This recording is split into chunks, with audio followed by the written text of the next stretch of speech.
తమిళనాడులోని ప్రసిద్ధమైనటువంటి వైదీశ్వరన్ దేవాలయము ఇది. మనము వీడియోలో ఇప్పుడు తెలుసుకుందాము. పరమశివుడు వైద్యుడి రూపంలో వెలిశాడని ఇక్కడ నమ్ముతారు. ఇక్కడ ఆయనతో పాటు నవగ్రహాల్లో ఒకడైనటువంటి అంగారకుడికి కూడా ప్రత్యేకమైనటువంటి దేవాలయం ఉంది. ఇక్కడ నవగ్రహాల్లో ఒకడైనటువంటి అంగారకునికి ప్రత్యేకమైన దైవాలయం ఉండటం అరుదైన విశేషము. ఇక్కడ కోనేరులో భక్తులు బెల్లం కలిపిన నీటితో స్నానం చేస్తారు. దీనివల్ల చర్మ వ్యాధులు నశించిపోతాయని వారి నమ్మకము. ఇక్కడ నాడి జ్యోతిష్యం కూడా చాలా ప్రాముఖ్యత చెందింది.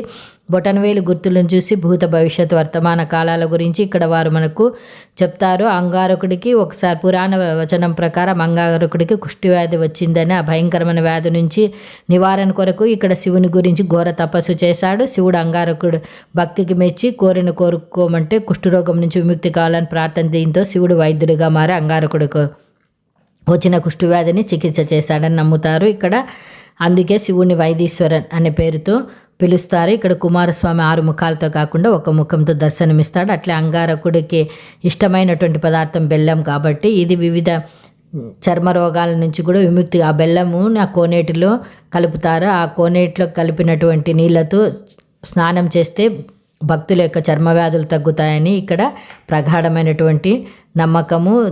అంతేకాకుండా ఇక్కడ ధన్వంతరికి కూడా ప్రత్యేక ఆలయం ఉంది. ఇక్కడ పురాతన చెట్టు ఉంది. ఆ చెట్టుకు ఉన్నటువంటి కాండం, పుష్పాలు, ఆకులు అన్ని వివిధ రోగాలకు ఔషధంగా పనిచేస్తాయని, అందువల్ల భక్తులు ఈ చెట్లకు కూడా ముడుపులు కట్టి తమ వ్యాధులను తగ్గించుకోవాలని ప్రార్థనలు చేస్తుంటారు. ఇక్కడ ఓం శివుడిని ప్రత్యేకంగా పూజిస్తారు. ఓం నమః శివాయ.